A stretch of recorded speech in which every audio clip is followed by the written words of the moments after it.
పిల్లలు కావాలని మీ కలను నెరవేర్చుకోండి. సంప్రదించండి హెగ్డే ఫెర్టిలిటీ, హైదరాబాద్, తెలంగాణ.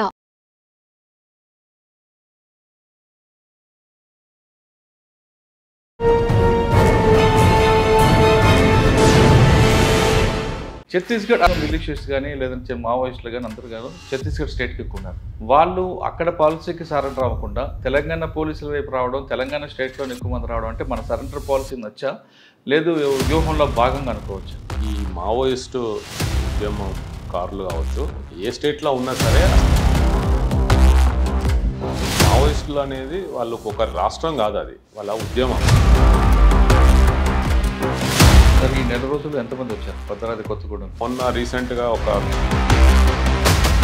ఈ సంవత్సరంలో మాత్రం ఇంకా మొత్తం దాదాపు ఒక 250 మంది వరకు వచ్చారు. సార్ ఇప్పుడు మీ దగ్గర సరెండర్ అందరికీ ఆ పక్క రాష్ట్రాలు ఎలాంటి కేసులు ఉన్నాయి? మీ దగ్గర సరెండర్ అయిన తర్వాత వాళ్ళకి ఇచ్చే పాలసీ అమౌంట్? ఇప్పుడు సరెండర్ అయిన తర్వాత మేము వాళ్ళకి ఇమ్మీడియట్గా ప్రభుత్వం నుంచి 4 లక్షల రూపాయలు, ఇక్కడ సరెండర్ అయిన తర్వాత డబ్బులు తీసుకుని అక్కడ మళ్ళీ యాక్షన్ చేస్తే ఛత్తీస్గఢ్ పోలీసులతో కూడా మేము టచ్లోనే ఉన్నాము. వాళ్ళకి సరెండర్ అవ్వడానికి ప్రధాన కారణం వచ్చే సంవత్సరానికి మార్చి సరికెళ్ళి 6 రాష్ట్రాల్లో మావోయిస్టు ఉండకూడదు, సెంట్రల్ గవర్నమెంట్ ఒక నిర్ణయం తీసుకుంది. దానికి భయపడి వచ్చారనుకోవచ్చా, లేకపోతే వివిధ కారణాలు వచ్చారనుకున్నాం? మీరు చాలా మందితో మాట్లాడారు కాబట్టి. తెలంగాణ రాష్ట్రానికి వచ్చేసరికి ఇప్పుడు చర్ల, దుమ్మగూడెం ఆ విధంగా వాళ్ళ ద్వారా వీళ్ళతో మాట్లాడడం జరిగింది, మాట్లాడి ఒప్పించడం జరిగింది. సార్ తెలంగాణ రాష్ట్రం నుంచి ఎంతమంది ఇప్పటివరకు యూజీ ఉన్నారు? తెలంగాణ రాష్ట్రంకి సంబంధించిన వాళ్ళు 95 మంది. అందులో సెంట్రల్ కమిటీ ఎంత? సెంట్రల్ కమిటీలో 6 మంది. తెలంగాణ రాష్ట్రంలో ఎవరు లేరు, అందరూ బయట రాష్ట్రంలోనే ఉన్నారు. సార్ పార్టీ ఇటీవల శాంతి చర్చలకి రెడీ అంటూ ఒక లెటర్ పంపించారు. మా ఉద్దేశమే శాంతియుతంగా పరిష్కారం చేయాలనేది. మీరు రమ్మని పిలుస్తున్నారు, కానీ తర్వాత చేతికి ఇవ్వాల్సి నుంచి కొంత కేసులు పెట్టి కోర్టు చుట్టూ చెప్తారని వాళ్ళకు కొంచెం భయం. ఇటీవల ఎంతోమంది సరెండర్ అయ్యారు. నార్మల్ లైఫ్ వాళ్ళంతా ప్రశాంతంగా ఉంటున్నారు. మీ జోన్లో సైబర్ క్రైమ్ మీద ఎలాంటి అవేర్నెస్ తీసుకొస్తున్నారు? సైబర్ క్రైమ్ బాధ కాకుండా ఉండంటే ప్రజలకు మీరు ఎలాంటి మెసేజ్ ఇస్తారు? ఐటీ టెక్నాలజీ, ఇప్పుడు ఇంటర్నెట్, ఇవన్నీ ఈ రెవల్యూషన్స్ అన్నట్టు. కాబట్టి ఇక భవిష్యత్తులో మేజర్ ఛాలెంజ్ మాకు సైబర్ సెక్యూరిటీ, సైబర్ అఫెన్సెస్. ఎక్కువ ట్రెండింగ్ క్రైమ్ ఏముందంటారు? ఇప్పుడు సేమ్ సైబర్ అఫెన్సెస్. ఇప్పుడు దొంగతనాలు తగ్గిపోయినాయి. ఇప్పుడు direct welcome to I dream. Chhattisgarh రాష్ట్రంలో ఓకేనా? Welcome to I dream. Chhattisgarh అడవుల్లో ఉన్న మావోయిస్టులు తెలంగాణ పోలీసుల ముందు క్యూ కడుతున్నారు. అక్కడ సరెండర్ కాకుండా కొత్తగూడెం ఎస్పీ ముందు సరెండర్ అవడానికి ప్రధాన కారణం ఏంటి? లేదు ఆపరేషన్ కాగారు తర్వాత జరుగుతున్న పరిణామాలకు భయపడా, లేదు తెలంగాణ రాష్ట్ర ప్రభుత్వం అందిస్తున్న సరెండర్ పాలసీకి ఆకర్షితులు అవుతున్నారు విషయం అంతా మాట్లాడడానికి north zone IG Chandrasekhar Reddy గారు ప్రస్తుతం ఉన్నారు. ఆయన అడిగి చాలా క్లారిటీగా తీసుకుంది. సార్ నమస్తే అండి. నమస్తే సార్, ఇప్పుడు మన తెలంగాణ స్టేట్లో బోర్డర్ వరకే మాత్రమే పరిమితున్నారు. అదేవిధంగా తెలంగాణ స్టేట్కి సంబంధించిన యూజీలు ఉన్నారు 85 ఉన్నారు, మిగతా చాలామంది 135 నుంచి 85కి వచ్చారు. కానీ ఎక్కువగా మిలిషియస్ కానీ లేదంటే మావోయిస్టులు కానీ అందరూ కానీ ఛత్తీస్గఢ్ స్టేట్కి ఎక్కువ ఉన్నారు. వాళ్ళు అక్కడ పాలసీకి సరెండర్ అవ్వకుండా తెలంగాణ పోలీసుల వైపు రావడం, తెలంగాణ స్టేట్లో ఎక్కువ మంది రావడం అంటే మన సరెండర్ పాలసీ నచ్చా లేదు వ్యూహంలో భాగంగా అనుకోవచ్చా? ఇప్పుడు ఈ మావోయిస్టు ఉద్యమం కార్లు కావచ్చు, ఏ స్టేట్లో ఉన్నా సరే ఆ సమస్య అందరిది. ఛత్తీస్గఢ్లో ఉండొచ్చు, తెలంగాణలో ఉండొచ్చు, ఏపీలో ఉండొచ్చు. కాబట్టి అందరి మీద ఉంది బాధ్యత. ఈ హింసాయుత పద్ధతిలో నువ్వు ఎదుర్కొని శాంతియుతంగా పరిస్థితులు ఏర్పడే విధంగా చేయాల్సిన బాధ్యత పోలీసులు అందరి మీద ఉంది, అన్ని రాష్ట్రాల పోలీసుల మీద ఉంది. కాబట్టి ఇప్పుడు మావోయిస్టులు అనేది వాళ్ళకు ఒక రాష్ట్రం కాదు, అది వాళ్ళ ఉద్యమం. అది ఛత్తీస్గఢ్లో ఉంది, తెలంగాణలో ఉంది, అన్ని రాష్ట్రాలలో ఉంది. అంటే కాబట్టి పోలీసుల ఉమ్మడి బాధ్యత అది. దాన్ని శాంతియుతంగా మన పరిస్థితులు, లా అండ్ ఆర్డర్ కంట్రోల్ చేయాల్సిన బాధ్యత పోలీసుల మీద ఉంది. అందరు పోలీసుల మీద ఉమ్మడిగా ఉంది. కాబట్టి మేము అన్ని రాష్ట్రాల పోలీసులు మేము అంతా ఉమ్మడిగా కృషి చేస్తున్నాము. అంటే ఈ లా అండ్ ఆర్డర్ పీస్ఫుల్గా ఉండేటట్టు, లా అండ్ ఆర్డర్ కంట్రోల్ చేయడానికి. అందులో భాగంగా మేము మా వంతు కృషిగా తెలంగాణ పోలీసు ప్రభుత్వం తరపున ఈ శాంతియుతంగా ఎదుర్కోవడం కొరకు మేము మావోయిస్టు సభ్యులు కావచ్చు, వాళ్ళతోని మా పోలీసు అధికారులు మాట్లాడము, ఫ్రెండ్లీగా మాట్లాడము, ఎట్లాంటి ఇందులో హార్ష్గా ఉండడము, ఇంకా ఇల్ ట్రీట్ చేయడం, అంటే దురుసుగా ఉండడం అట్లా కాకుండా అందరితో ఫ్రెండ్లీగా మాట్లాడి వాళ్ళని కన్విన్స్ చేస్తున్నాం. అరే ఇట్లాంటి హింసాయుత పద్ధతులు మానుకోమని, వద్దని. దానికి వాళ్ళు అవన్నీ మానుకుంటే తప్పకుండా మేము అండగా ఉంటామని చెప్పేసి మా అధికారులు, మా పోలీస్ స్టేషన్ స్థాయిలో పనిచేసే ఎస్ఐలు కావచ్చు, సిఐలు కావచ్చు, కింది స్థాయి సిబ్బంది కావచ్చు, వాళ్ళతో మాట్లాడడం వల్ల వాళ్ళ నమ్మకంతో వాళ్ళు మా దగ్గరకు వస్తున్నారు. వచ్చినప్పుడు మేము ఆ రాష్ట్రమా ఈ రాష్ట్రమా అని ఏం చూడట్లేదు. అది మా అందరి సమస్య కాబట్టి ఏ రాష్ట్రమైనా సరే రమ్మంటున్నాము, వాళ్ళు వస్తున్నారు. వచ్చిన వాళ్ళందరినీ మేము సాదరంగా ఆహ్వానిస్తున్నాం. చేసి మళ్ళీ వెంటనే జనజీవన స్రవంతిలో కలిసి వాళ్ళ పనులు మళ్ళీ నార్మల్గా వాళ్ళు చేసుకోవాలి కాబట్టి మరి వాళ్ళకు కొంత ఆర్థిక సహాయం కూడా అవసరము. కాబట్టి వాళ్ళకు వెంటనే ప్రభుత్వం తరఫున వచ్చే రివార్డ్ అమౌంట్ ఇమ్మీడియట్గా ఇవ్వడము చేస్తున్నాం. చేసి మా వంతు కృషి మేము చేస్తున్నాం. సార్, ఈ నెల రోజులు ఎంతమంది వచ్చారు భద్రాద్రి కొత్తగూడెం? ఈ నెల రోజులలో మొన్న రీసెంట్గా లాస్ట్ వీక్ 86 మంది వచ్చారు. అంతకుముందు ఒక 65 మెంబర్స్ వరకు వచ్చారు. ఈ 150 మంది ఈ నెల రోజుల్లో. ఇంకా ఈ సంవత్సరంలో మాత్రం ఇంకా మొత్తం దాదాపు ఒక 250 మంది వరకు వచ్చారు, సరెండర్ అవ్వడం జరిగింది. అంటే అందులో వివిధ హోదాలు ఉన్న వాళ్ళు ఉన్నారు. సార్, ఇప్పుడు మీ దగ్గర సరెండర్ అందరికీ ఆ పక్క రాష్ట్రాల్లో ఎలాంటి కేసులు ఉన్నాయి? మీ దగ్గర సరెండర్ అయిన తర్వాత వాళ్ళకి ఇచ్చే పాలసీ అమౌంట్ ఎంత? ఇప్పుడు సరెండర్ అయిన తర్వాత మేము వాళ్ళకి ఇమ్మీడియట్గా ప్రభుత్వం నుంచి వాళ్ళ ర్యాంకును బట్టి, ఏరియా కమిటీ మెంబర్ అయితేనేమో ₹1,00,000, 4 లక్షల రూపాయలు, పార్టీ సభ్యుడు అయితే ₹1,00,000, కింది స్థాయిలో పనిచేసే వాళ్ళకి 25,000 లెక్కన ఇమ్మీడియట్గా ఇవ్వడం జరిగింది పైసలు. అంటే వాళ్ళందరి మీద వేరే స్టేట్లో కేసులు ఉన్నాయంటారు? అయితే కేసులు ఇక్కడ తెలంగాణకు వచ్చేసరికి ఎవరి మీద కేసులు లేవు, స్పెసిఫిక్గా ఏం లేవు. కాబట్టి ఇక్కడ మేము వాళ్ళ మీద ఎట్లాంటి కేసులు ఏం పెట్టట్లేదు. మేము మళ్ళీ తర్వాత ఛత్తీస్గఢ్ పోలీసు వాళ్ళకు కూడా, స్టేషన్కి కావచ్చు, వాళ్ళ అధికారులు కూడా ఇన్ఫామ్ చేస్తున్నాము. ఇక వాళ్ళు అక్కడ వాళ్ళకి చెప్తున్నాము, ఇట్లా అన్ని సరెండర్ అయ్యారన్న విషయం చెప్తున్నాము. ఇంకా తదుపరి నిర్ణయం వాళ్ళు తీసుకుంటారంట ఆ రాష్ట్రంలో. అంటే ఇక్కడ సరెండర్ అయిన తర్వాత డబ్బులు తీసుకుని అక్కడ మళ్ళీ యాక్షన్ చేస్తే, అందుకే వాళ్ళ మీద ఉమ్మడిగా మేము ఛత్తీస్గఢ్ పోలీసులతో కూడా మేము టచ్లోనే ఉన్నాము. వాళ్ళకి సమాచారము ఎక్స్చేంజ్ చేసుకుంటున్నాము, చేసి వాళ్ళ దృష్టిలో పెడుతున్నాము. మళ్ళీ నిఘా కూడా ఉంచుతాము. అట్లా అని చెప్పి హరాస్మెంట్ ఏం చేయట్లేదు మేము. సరెండర్ అవడానికి ప్రధాన కారణం వచ్చే సంవత్సరానికి మార్చి సరికెళ్ళి 6 రాష్ట్రాల్లో మావోయిస్టు ఉండకూడదు, సెంట్రల్ గవర్నమెంట్ ఒక నిర్ణయం తీసుకుంది.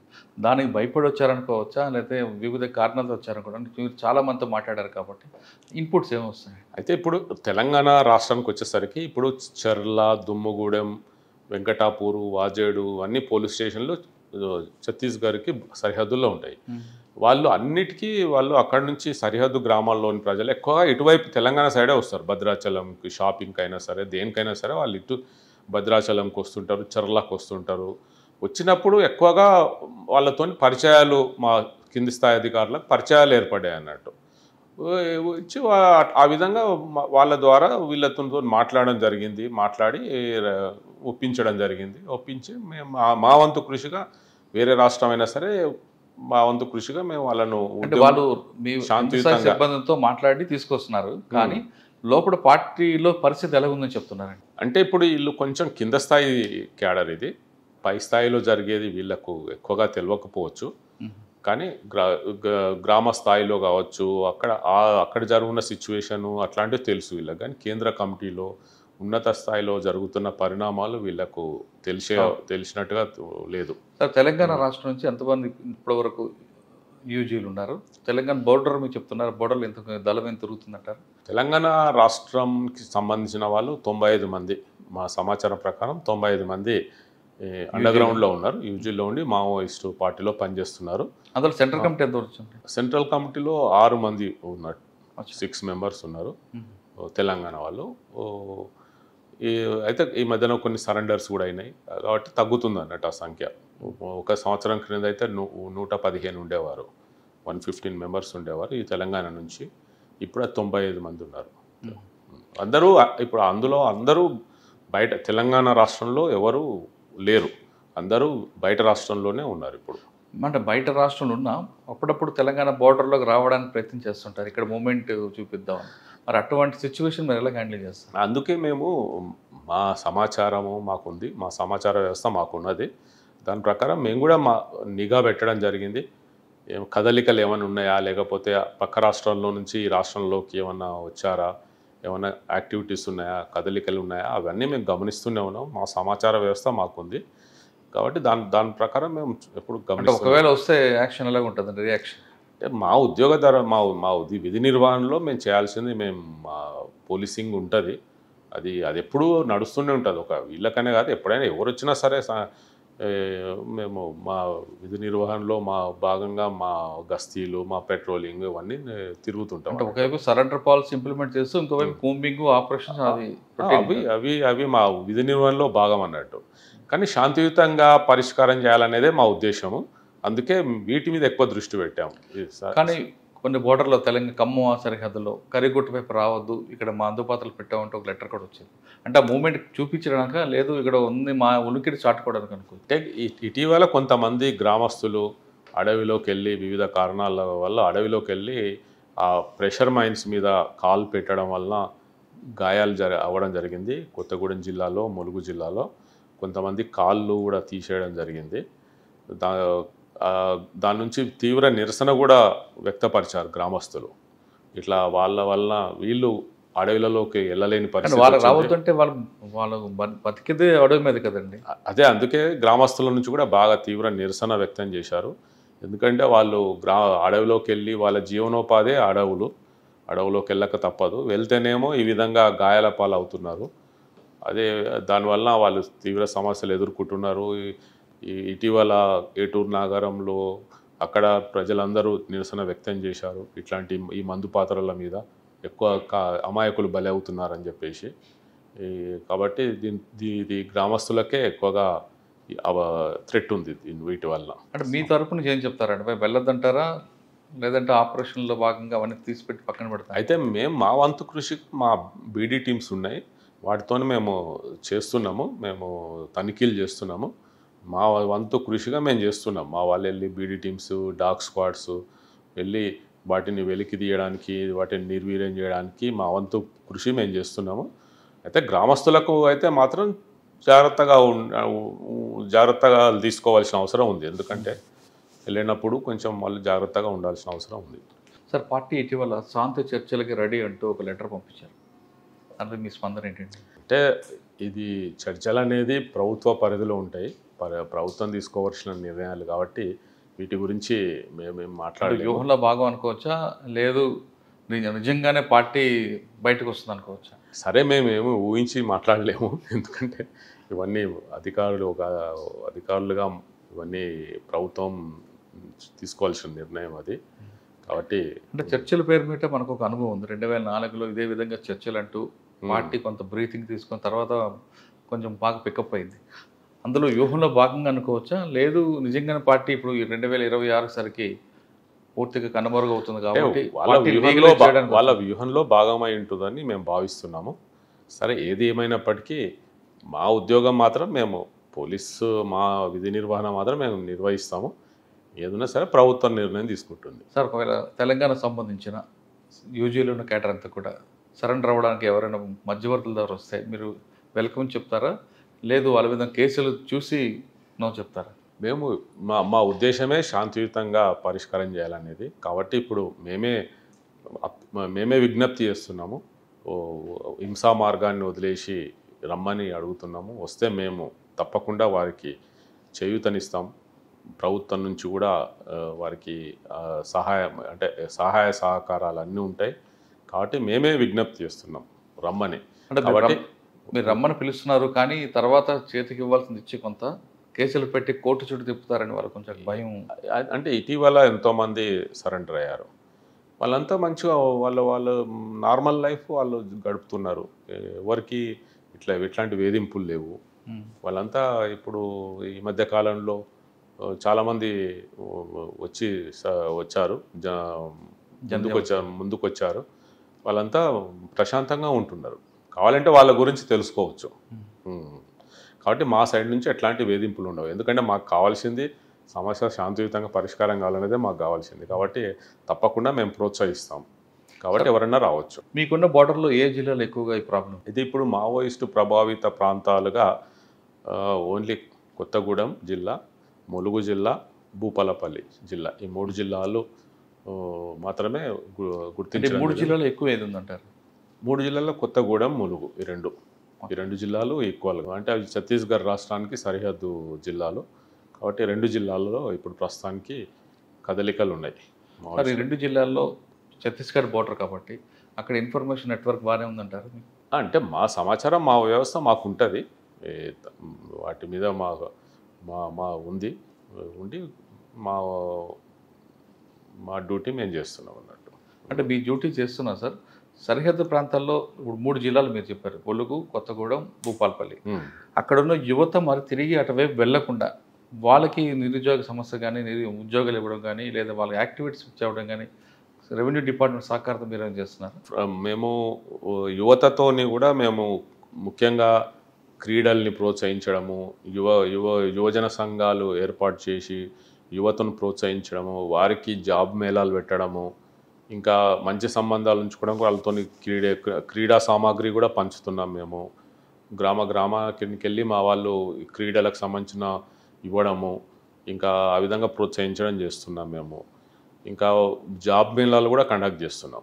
ఉద్యోగాలు కావాలనుకున్న వాళ్ళకు మేము మాట్లాడి ఇక్కడ కొన్ని ప్రైవేట్ సంస్థల్లో వాళ్ళని తీసుకెళ్ళి మా ద్వారా వాటి ట్రైనింగ్ ఇప్పించి అందులో జాబులు ఇప్పించడం అవన్నీ చేస్తున్నాము. ఈ విధంగా యువతను కూడా మేము ప్రోత్సహిస్తున్నాం. అంటే ఈ డ్యూటీ మీది కాదు, కానీ వేరే డిపార్ట్మెంట్తో కలిపి చేయడం వల్ల మీకు ఏమైనా ఇబ్బందులు వస్తున్నాయా? ఏం ఇబ్బందులు ఏం లేదు. రెవెన్యూ డిపార్ట్మెంట్, ఫారెస్ట్ డిపార్ట్మెంట్ అందరితో కలుపుకొని పోవాలి కదా. అంటే ఇది మేము డైరెక్ట్ యూత్తోని కాంటాక్ట్ అవుతున్నాం అంతే. గ్రామాల్లో ఉన్న యువతను మేము డైరెక్ట్ వెళ్ళి మాట్లాడుతున్నాం. దానికి ఇంకా మాకు ఎట్లాంటి సమస్య లేదు. మేము వెళ్తున్నాము, ప్రోత్సహిస్తున్నాం. వాళ్ళ యువత అందరూ ఇంట్రెస్ట్ ఉన్న వాళ్ళు ఇప్పుడు హైదరాబాద్లో వచ్చి ఎంతోమంది కంపెనీస్లో పనిచేస్తున్నారు. ఐటీ కంపెనీస్లో కూడా ఎంతో, అంటే టెక్నికల్ కాకుండా నాన్ టెక్నికల్ సైడ్ ఎంతోమంది అవసరం ఉంది. డ్రైవర్స్ కావచ్చు, కుకింగ్ కావచ్చు, ఎన్నో రకాల ఉద్యోగాలు ఇవ్వడానికి రెడీగా ఉన్నారు. కాబట్టి జాబ్ మేళాలు ఇప్పుడు కొన్ని కంపెనీస్ ఉన్నాయి, వాళ్ళు సహకారంతో జాబ్ మేళాలని కండక్ట్ చేస్తున్నారు. ఏ జిల్లాలో పెట్టారండి? అన్ని మారుమూల ప్రదేశాల్లో అన్ని జిల్లాలలో పెట్టాము మేము. ఈవెన్ ములుగులో అయినట్లుంది. సంగారెడ్డి జిల్లాలో నారాయణఖేడ్ లాంటి కొంచెం మారుమూల ప్రదేశాలు, ఇంటీరియర్ ములుగులో పెట్టాము, కొత్తగూడెంలో అట్లా పెట్టి మళ్ళీ వాళ్ళకు తగిన విధంగా శిక్షణ ఇచ్చేసి వాళ్ళను ఉద్యోగంలోకి తీసుకుంటారు అన్నట్టు. అంటే అటువైపు వెళ్ళకుండా వాళ్ళకి ముందే మీరు రెడీ చేస్తారు. ఇంట్రెస్ట్ ఉన్న వాళ్ళు రావచ్చు అన్నట్టు. సార్ ఫైనల్గా చెప్పండి, యూజీలో ఉన్న తెలంగాణ మెంబర్స్ అందరికీ మీరేం చెప్తారండి? అంటే మా విన్నపం ఏంటంటే ఈ రోజుల్లో హింసకు తావులేదు ప్రపంచంలోనే, ఇక్కడని కాదు. కాబట్టి ప్రజాస్వామ్యం అనేది భారతదేశంలో గొప్ప ప్రజాస్వామ్య వ్యవస్థ. అన్ని సమస్యలకు మార్గాలు ఉన్నాయి సార్, పరిష్కారం కొరకు మార్గాలు ఉన్నాయి. కాబట్టి ప్రజాస్వామ్య పద్ధతుల్లో మన సమస్యల్ని పరిష్కారం చేసుకోవాలి. కాబట్టి ఈ హింసను విడనాడాలే వచ్చి ప్రజాస్వామ్య పద్ధతుల్లో తమ సమస్యలను తెలుపుకోవాల్సిందిగా మేము మా నుంచి విజ్ఞప్తి అన్నాడు. ఓకే సార్, మావోయిస్ట్ పార్టీ విషయం పక్కన పెడదాం. ఆ సమస్య ఒకటే ప్రజలకు కాదు. మీరు డిపార్ట్మెంట్లో వచ్చే సమయంకి ట్రెడిషనల్ క్రైమ్ ఉండేది.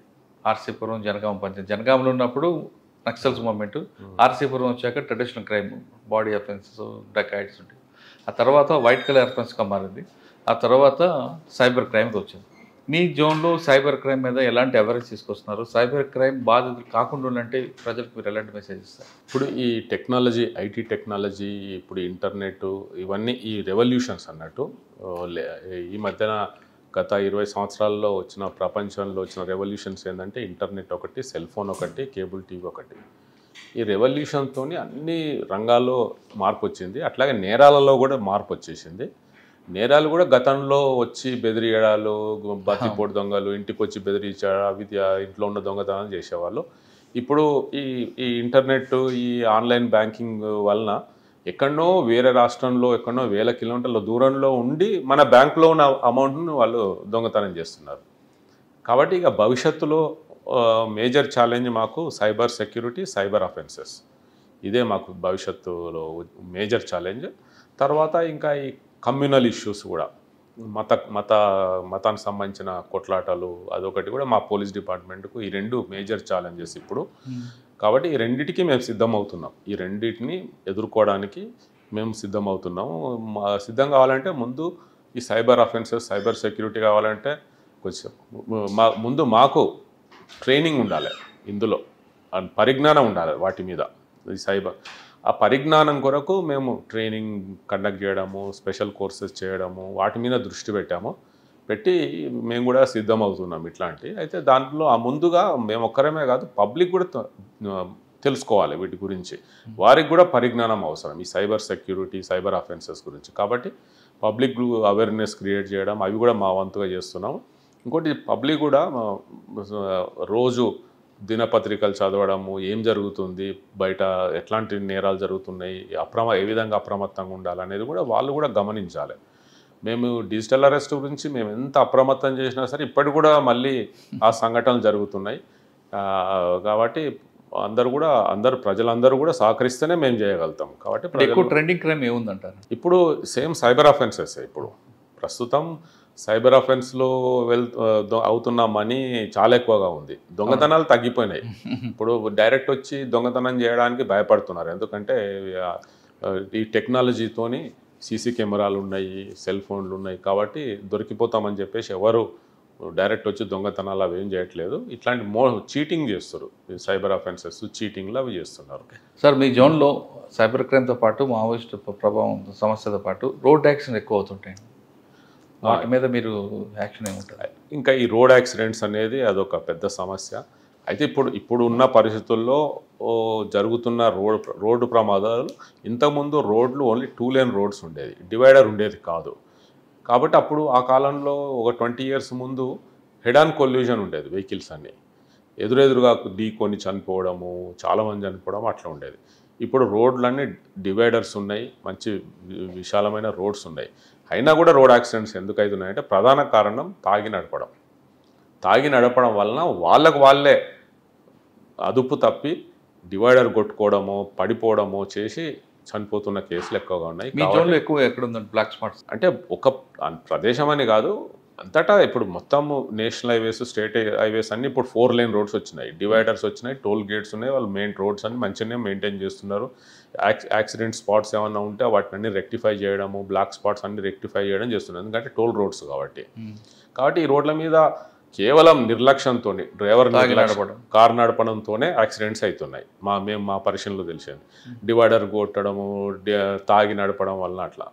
ఇంకా గ్రామీణ ప్రాంతాల్లో ఉండే రోడ్స్ ఉంటాయి, అక్కడ కూడా సేమ్ ముఖ్యంగా రాత్రి టైంలో తాగి వాళ్ళంతటా వాళ్ళు పడిపోవడము, అట్లాంటి ప్రమాదాలు ఎక్కువ జరుగుతున్నాయి. ఈ హెడ్ ఆన్ కొల్యూజన్ అనేది అవి తగ్గిపోయినాయి. అట్లాంటి యాక్సిడెంట్స్ ఈ రోజుల్లో ఎక్కడ జరగట్లేదు. సార్, తెలంగాణ స్టేట్ డ్రగ్స్ మీద యాంటీగా భయంకర పోరాటం చేస్తుంది, డ్రగ్స్ రహిత తెలంగాణ రాష్ట్రంగా. అది మీ జోన్లో ఎలా ఇంప్లిమెంట్ చేస్తున్నారు? ఇప్పుడు మా జోన్లో మాకున్నది గాంజాయి సమస్య. ఇప్పుడు ఏ జిల్లాలో ఉందండి? అయితే ఈ గాంజా ఎక్కువగా మనకు AOB, Orissa Andhra border, Koraput district, Malkangiri district, ఆ సీలేరు అటు సైడ్ నుంచి గాంజా అక్కడ పండిస్తారు. ఇంతకుముందు తెలంగాణలో కల్టివేట్ చేసేవాళ్ళు నర్సంపేట, వరంగల్లో. కానీ అది పూర్తిగా బంద్ అయిపోయింది. తెలంగాణలో ఎక్కడగా కమర్షియల్గా కల్టివేట్ చేయడం అనేది ఎక్కడా లేదు. ఓన్లీ ఒరిస్సాలో కమర్షియల్ కల్టివేషన్ అక్కడ ఒక దగ్గర నడుస్తుంది. అక్కడ నుంచి మనకు భద్రాచలం ఆ ఏరియాలో, ఆ రాష్ట్రం నుంచి మన రాష్ట్రంలోకి వస్తున్నట్టు తెలిసింది. అంటే భద్రాచలం ఒక రూటు, ఖమ్మం సైడ్ నుంచి వచ్చేది ఒకటి, సూర్యాపేట నుంచి, ఈ 3 అటు సైడ్ నుంచి రాష్ట్రంలోకి ప్రవేశించేది. కాబట్టి వాటి మీద మీ స్టేట్లో, మీ జోన్లో ఉంది ట్రాన్స్పోర్ట్ ఏరియా ఉంది, ఎంటర్ అవుతుంది ట్రాన్స్పోర్ట్. అక్కడ నుంచి ఇక్కడికి తీసుకొచ్చి కల్టివేషన్ లేదు. కమర్షియల్గా ఏదో 1-2 చెట్లు ఇంట్లో వాళ్ళ యూజింగ్ ఉంది కదండి, వాడేవాళ్ళు ఉన్నారు కదా. వాడేవాళ్ళు ఉన్నారు, కల్టివేషన్ లేదు. అయితే అక్కడ నుంచి తీసుకొస్తున్నారు, ఒరిస్సా బార్డర్ నుంచి తీసుకొచ్చి ఇక్కడ మళ్ళీ వాట్సాప్ ద్వారా, సెల్ ఫోన్ ద్వారా కాంటాక్ట్ చేసి అమ్మడం చేస్తున్నారు. అయితే ఈ మధ్యన అక్కడ ఒరిస్సా గవర్నమెంట్ కూడా గట్టి చర్యలు తీసుకుంటున్నారు కల్టివేషన్ మీద. కాబట్టి ఈ మధ్యన కొంచెం సప్లై తగ్గిందని తెలిసింది మాకు. ఇక్కడ ఆంధ్రప్రదేశ్లో, ఒరిస్సాలో అక్కడ ప్రభుత్వం గట్టి చర్యలు తీసుకోవడం వల్ల ఇప్పుడు అవి అక్కడ దొరకట్లేదు అక్కడ, కాబట్టి కొంచెం తగ్గిందని తెలిసింది. అయినప్పటికీ కూడా మేము సరిహద్దు చెక్ పోస్టులు అవి 24 గంటలు మేము చేస్తున్నాం, చెక్ చేస్తున్నాం రాకుండా. అయినప్పటికీ కూడా ఏదైనా సీక్రెట్గా ఏదైనా లారీలలో ఇంకా ఇట్లా బస్సులలో తెచ్చే అవకాశం ఉంది. కాబట్టి అట్లాంటి వాటి మీద నిఘా పెడుతున్నాం. పెట్టి మళ్ళీ ఎవరైతే కన్జ్యూమర్స్ ఉన్నారో అమ్మే ప్లేసెస్ కూడా ఐడెంటిఫై చేసి వాళ్ళను పట్టుకోవడం జరుగుతుంది. పట్టుకొని కేసులు పెడుతున్నాము, వాళ్ళ మీద షీట్స్ ఓపెన్ చేస్తున్నాము. కన్జ్యూమర్స్ ఉన్నైతేనే పిలిచి వాళ్ళకి కౌన్సిలింగ్ చేస్తున్నాం. వాళ్ళ కుటుంబ సభ్యులకు కూడా పిలిచే గట్టిగా చెప్పడం జరుగుతుంది. మళ్ళీ ఇంకొకసారి కన్జ్యూమ్ చేస్తే మళ్ళీ కేసు కఠిన చర్యలు ఉంటాయని చెప్పడం జరుగుతున్నాం. ఆ విధంగా జరుగుతుంది గంజా. సార్ మీ జోన్లో ఏది పీస్ఫుల్ డిస్ట్రిక్ట్, డిస్టర్బెన్స్ డిస్ట్రిక్ట్ ఏది అంటే సమస్యను బట్టి ఉంటుంది అన్నట్టు. ఇప్పుడు మావోయిజం చూసుకుంటే కొత్తగూడెం అండ్ ములుగు 2 సమస్యాత్మకమైన జిల్లాలు. ఇటు సైడ్ ఉన్నాయి ఖమ్మము, ఇంకా ఇప్పుడు సిద్దిపేట, మెదకు, ఇవన్నీ ప్రశాంతంగా ఉన్న జిల్లాలు అని చెప్పొచ్చు అన్నట్టు. నేరాలకు సంబంధించిన వచ్చేసరికి సరిహద్దు జిల్లాలు అంటే మహారాష్ట్రతో సరిహద్దు జిల్లాలు నిజామాబాదు, నిర్మల్, ఆదిలాబాదు, ఇవన్నిటికీ అంతర్రాష్ట్ర నేరస్తులు వచ్చి ఎక్కువగా చేస్తుంటారు. ఒక్కొక్క ప్రాంతానికి ఒక సమస్య, ఒక్కొక్క సమస్య. కామన్ సమస్య లేదండి. ఖమ్మం జిల్లాకు వచ్చేసరికి ఆంధ్రప్రదేశ్ నుంచి నేరస్తులు వచ్చి అక్కడ నేరాలు చేస్తున్నారు ఖమ్మం జిల్లాలో. కాబట్టి అట్లా అవి నేరం. మళ్ళీ కమ్యూనల్కి వచ్చేసరికి అయితేనేమో నిర్మల్, ఆదిలాబాదు, నిజామాబాదు, ఈ 3 జిల్లాలు వెరీ సెన్సిటివ్ డిస్ట్రిక్ట్స్. సార్ మీరు డిపార్ట్మెంట్లోకి వచ్చి డిఎస్పీగా అప్పుడు ఒక కల్చర్ చూసారు పోలీస్ డిపార్ట్మెంట్. పోలీసులు అంటే ప్రజలకి గౌరవం, భయం 2 ఉండేది. ఇప్పుడు మీరు ఐజీ స్థాయికి వచ్చారు. ఆ మార్పు పెరిగిందంటే తగ్గిందంటారా? అంటే ఇప్పుడు అంటే పోలీసులకి ప్రజలకి మధ్య గ్యాప్ ఉందంటారా, తగ్గిందంటారా? సమాజంలో ఎన్నో మార్పులు వస్తున్నాయి మురళి. అవును, ప్రజల్లోనే ఎంతో మార్పులు. అంటే చదువుకుంటున్నారు, వారి ఆర్థికంగా వారు బలవంతులు అవుతున్నారు, ప్రతి ఒక్కరు చదువుకుంటున్నారు. కాబట్టి ప్రతి ఒక్కరికి సెల్ఫ్ రెస్పెక్ట్, వాళ్ళ సొంత వ్యక్తిత్వం అనేది ఏర్పడుతుంది. అట్లాంటప్పుడు పోలీసులు కూడా మర్యాదతోని మాట్లాడాల్సిన అవసరం ఉంది. ఒకప్పుడు అంటే ఎట్లా చేసినా నడిచేది, కానీ ఇప్పుడు మాత్రం అందరూ ఇప్పుడు మన సొంత పిల్లల్ని కొడితే కూడా వాళ్ళు భరించట్లేదు. సొంత పిల్లల్ని కూడా వాళ్ళు ఒక మాట ఎక్స్ట్రా అన్నా కూడా వాళ్ళకు కోపం వస్తుంది, వాళ్ళు భరించలేరు. కాబట్టి మేము కూడా మా వాళ్ళకు చెప్తున్నాం, మర్యాదతో ఏదైనా చట్ట ప్రకారం చర్య తీసుకోవచ్చు. నేరం చేస్తే చట్ట ప్రకారం చర్య తీసుకోవచ్చు. కానీ వాళ్ళతో ప్రవర్తిస్తున్నప్పుడు, మాట్లాడుతున్నప్పుడు మాత్రం మర్యాద ఇవ్వాలి. ఎదుటి వాళ్ళ వ్యక్తిత్వాన్ని కూడా గౌరవించాలి. ప్రతి ఒక్కరికి సెల్ఫ్ రెస్పెక్ట్ ఉంటుంది. కాబట్టి వాళ్ళను హర్ట్ చేయకుండా బిహేవ్ చేయాలనేదే ఈ రోజుల్లో చాలా ఇంపార్టెంట్. కాబట్టి ఈ మార్పులు అంటే సమాజంలో వచ్చిన మార్పుల ప్రకారం మేము కూడా మారాల్సిన అవసరం ఉంది. ఇప్పుడు మా డిపార్ట్మెంట్లోకి వస్తే కూడా కొత్తగా వచ్చే సిబ్బంది వాళ్ళంతా చదువుకున్న వాళ్ళు వస్తున్నారు. ఇంజనీరింగ్ చేసిన వాళ్ళు, పీజీలు చేసిన వాళ్ళు కానిస్టేబుల్గా జాయిన్ అవుతున్నారు, హైలీ ఎడ్యుకేటెడ్. కాబట్టి మా సిబ్బందితో కూడా మేము కూడా చాలా మర్యాదగా ఉండాల్సిన అవసరం ఉంది. కాబట్టి మేము ఒకప్పుడు పేరు బట్టి పిలిచేవారు, ఇప్పుడు పేరు నెంబర్ బట్టి పిలిచేవారు. అప్పటి పరిస్థితులే వేరు, అప్పుడు ప్రవర్తననే వేరే ఉండే. ఇప్పుడు మాత్రం మేము మా సిబ్బందితో కూడా మేము మంచిగా ఉంటున్నాము. వాళ్ళకు కూడా మర్యాద మర్యాదతోని వాళ్ళు ఏదైనా తప్పు చేస్తే వాళ్ళ మీద మేము యాక్షన్ తీసుకోవచ్చు. కానీ నార్మల్ డ్యూటీలు రోజు పనిచేస్తున్నప్పుడు మాత్రం అందరితో మంచిగా ఉండి ఫ్రెండ్లీగా ఉండాల్సిన అవసరం ఉంది ఈ రోజుల్లో. డిపార్ట్మెంట్లోకి వచ్చినప్పుడు ఇప్పుడు ఐజీకి వచ్చేసరికి చాలామంది ఆఫీసర్ కొంత ఏదో చిన్న మైనస్ వస్తారు, కానీ చంద్రశేఖర్ రెడ్డి గారికి ఎలాంటి మైనస్ లేదు. అయితే ఇక్కడ మీరు డిపార్ట్మెంట్లో ఎంత పని చేసినా ఈ డిపార్ట్మెంట్కి థ్యాంక్స్ చెప్పే అలవాటు చాలామందికి ఉంటుంది. ఇటువంటి థ్యాంక్స్ లేని డిపార్ట్మెంట్లోకి ఎందుకు వచ్చానని ఎప్పుడైనా ఫీల్ అయ్యారా మీరు? అంటే ఇప్పుడు పోలీస్ డిపార్ట్మెంట్ అనేది అదేదో వేరే వాళ్ళ ప్రాపర్టీ కాదు. ఇది సమాజం, మన రక్షణ కొరకు మనం ఏర్పాటు చేసుకున్న వ్యవస్థ. ఇది ప్రపంచంలో ఏ దేశంకి ఒక్కసారి బాధ అనిపిస్తుంది కదా సార్, మనం ఎంత చేస్తున్నా సరే ఎవరో ఒకరు వేస్తూనే ఉంటారు. అంటే నేను ఎవరో కొరకు పనిచేయట్లేదు, నేను ఆ విధంగా భావించట్లేదు. నేను ఏదో పర్టికులర్ పర్సన్ కొరకు నేను ఉద్యోగం చేస్తున్నట్టు నేను భావిస్తలేను. నేను సొసైటీ కొరకు ప్రపంచంలో ఏ దేశం వెళ్ళినా సరే పోలీస్ వ్యవస్థ అనేది కంపల్సరీ ఉంటుంది. కంపల్సరీ ప్రజల కొరకు, రక్షణ కొరకు కంపల్సరీ ఉండాల్సిందే పోలీసు. ఏ కమ్యూనిస్ట్ గవర్నమెంట్ కావచ్చు, డెమోక్రటిక్ గవర్నమెంట్, ఏ నియంత్రణ పాలన ఎక్కడైనా సరే పోలీస్ డిపార్ట్మెంట్ కావాలి ప్రజల రక్షణ కొరకు. కాబట్టి పోలీస్ డిపార్ట్మెంట్ అనేది మన రక్షణ కొరకు మనం ఏర్పాటు చేసుకున్నాం. కాబట్టి మన అది రిటర్న్స్ ఆశించకూడదు. ఇప్పుడు అందుకొరకు ఆ విధంగా భావించాలి తప్పితే ఎవరో పర్టికులర్ పర్సన్ పర్టికులర్ పేపర్ ఏదో రాశారని చెప్పి ఫీల్ అవ్వాల్సిన అవసరం లేదు. నా బాధ్యత నేను చేస్తున్నాను. ప్రజలు ఇచ్చే ట్యాక్సులతోనే మాకు జీతాలు వస్తున్నాయి కాబట్టి తిరిగి మళ్ళీ ప్రజలకు సేవ చేయాల్సిన అవసరం ఉంది ఒక పోలీస్ ఆఫీసర్గా. ఆ విధంగానే భావిస్తాను. మీరు కొంతకాలం కొసోవా కూడా పనిచేస్తుంటారు. అక్కడ పోలీసింగ్ మన పోలీసింగ్ డిఫరెన్స్ ఏముంటుంది? అంటే ఎక్కడైనా సరే పోలీసు ప్రాథమిక డ్యూటీ ఒకటే, శాంతి భద్రతలు మెయింటైన్ చేయాలి, లా అండ్ ఆర్డర్ మెయింటైన్ చేయడం, నేరస్తుల మీద చర్యలు తీసుకొని నేరాలు జరగకుండా చూడడం, ఇదే బేసిక్. ఎక్కడ పోయినా సరే అక్కడ కూడా సేమ్ అదే అన్నట్టు, సేమ్ అక్కడ కూడా అదే డ్యూటీ. ఎక్కడ పోయినా సరే, యూరోపియన్ కంట్రీ పోయినా సరే, ఎక్కడైనా సరే అందరు అక్కడికి కొసావోకు ఎన్నో దేశాల నుంచి పోలీసు అధికారులు వచ్చారు, అందరితోని మాట్లాడడం జరిగింది. అయితే ఒక్కొక్క నేరాల విషయానికి వచ్చేసరికి ఒక్కొక్క దేశంలో ఒక్కొక్క నేరాలు ఎక్కువగా ఉంటాయి అన్నట్టు, అంతే తప్పితే నేరాలు మాత్రం ఎక్కడైనా ప్రపంచం అంతా అవే నేరాలు. కానీ నేరాలు ఎక్కడున్నా సరే నేరాలు పట్ల శిక్ష వేరే దేశంలో కరెక్ట్గా ఉంటే మన దేశంలో మాత్రం కేవలం ప్రొసీజర్ పనిష్మెంట్ మాత్రమే ఉంటుంది, ఫైనల్ జడ్జిమెంట్ ఉండట్లేదు. అంటే చట్టాలు మాత్రం ఒక్కొక్క దేశంలో ఒక్కొక్క విధంగా ఉంటాయి, వాళ్ళ దేశాలకు అనుగుణంగా ఉంటాయి చట్టాలు. కాబట్టి మన దేశానికి అనుగుణంగా మన చట్టాలు ఉన్నాయి, ఇక మన చట్టాల ప్రకారమే మేము ఇక్కడ చర్యలు తీసుకోవాల్సి వస్తుంది. అందుకని కేవలం ప్రొసీజర్ పనిష్మెంట్ మాత్రమే కనిపిస్తుంటుంది అండి మనకి. అంటే ఫాస్ట్ ట్రాక్ కోర్టులో ఉండడం మాత్రం ఒకలాగా వస్తుంది, లేదా కొన్ని అది మన చట్టాలు. నేను సార్ పోలీస్ స్టేషన్కి వచ్చిన వాళ్ళు తెలుగులో కంప్లైంట్ ఇస్తారు, మీరు పిలిపించి వాళ్ళని విచారించినప్పుడు తెలుగులోనే చేస్తారు, కానీ ఎఫ్ఐఆర్ ఇంగ్లీష్లో ఉంటుంది, ఛార్జ్ షీట్ ఇంగ్లీష్లో ఉంటుంది, జడ్జిమెంట్ ఇంగ్లీష్లో వస్తుంది. బాధితుడికి కానీ నేరం చేసిన వ్యక్తికి కానీ నేను చేసిన తప్పు అనేది ఎలా తెలుస్తుంది? అంటే ఇప్పుడు అంటే వేరే స్టేట్లో తీసుకుంటే ఏ భాష ఉందో ఆ భాషను ఇస్తున్నారు, తమిళనాడు కానీ కర్ణాటక కానీ హిందీలో కానీ, కానీ మన దగ్గర ఒకటే తెలుగు రాష్ట్రాలు. ఒక విధానికి వస్తే తెలుగు వాడకం తక్కువనే ఉంది తెలంగాణ రాష్ట్రంలో, తెలంగాణ కదా ఆంధ్రప్రదేశ్ తీసుకుంటే తక్కువనే ఉంది.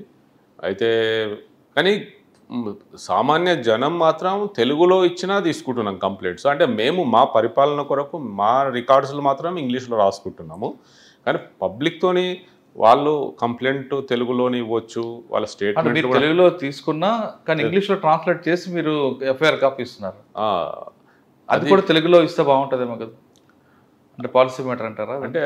అంటే ఎఫ్ఐఆర్ ఏమో కంప్యూటర్లో ఆన్లైన్లో రిజిస్టర్ చేయాలి కంప్యూటర్లో, కాబట్టి ఆ కంప్యూటర్లో ఇంగ్లీష్లోనే మేము ఫిల్ చేస్తున్నాం.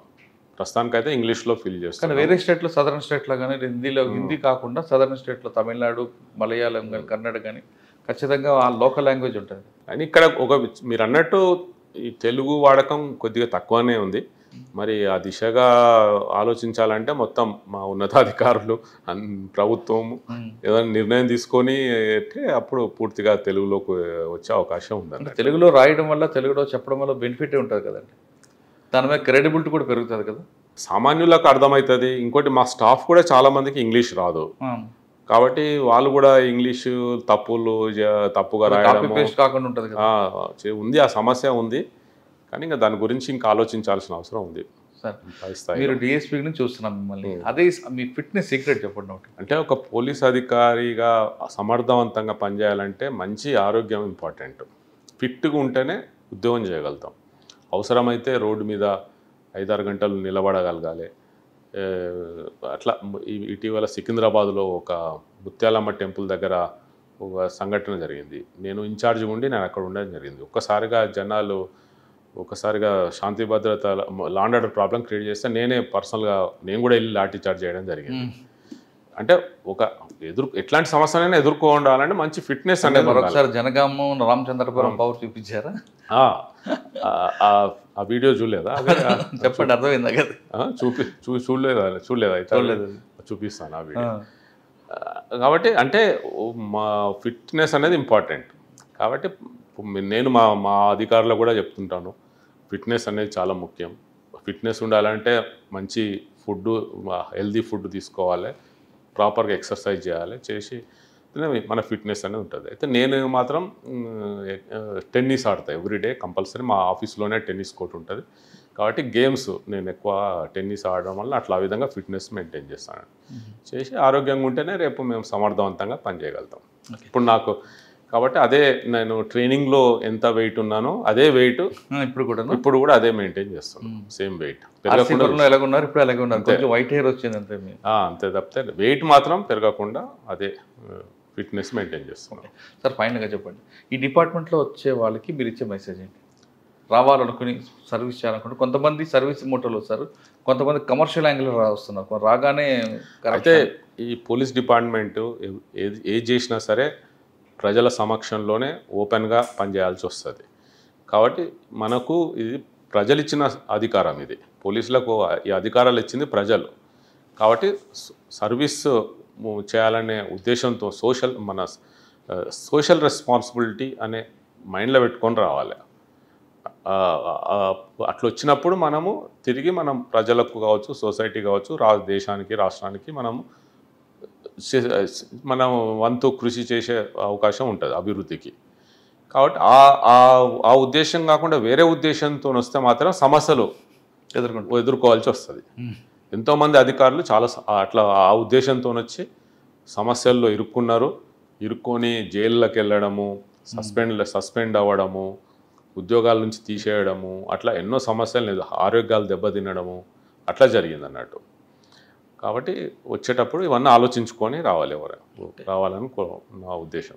ప్రజలకు సేవ చేయాలంటే ది బెస్ట్ ప్లాట్ఫామ్ పోలీస్ అంటున్నారు చంద్రశేఖర్ రెడ్డి గారు. కానీ వచ్చేటప్పుడు సోషల్ రెస్పాన్సిబిలిటీతో రండి, కానీ కమర్షియల్ యాంగిల్ వస్తే మాత్రం ఈ డిపార్ట్మెంట్ రావద్దు అని చెప్తున్నారు.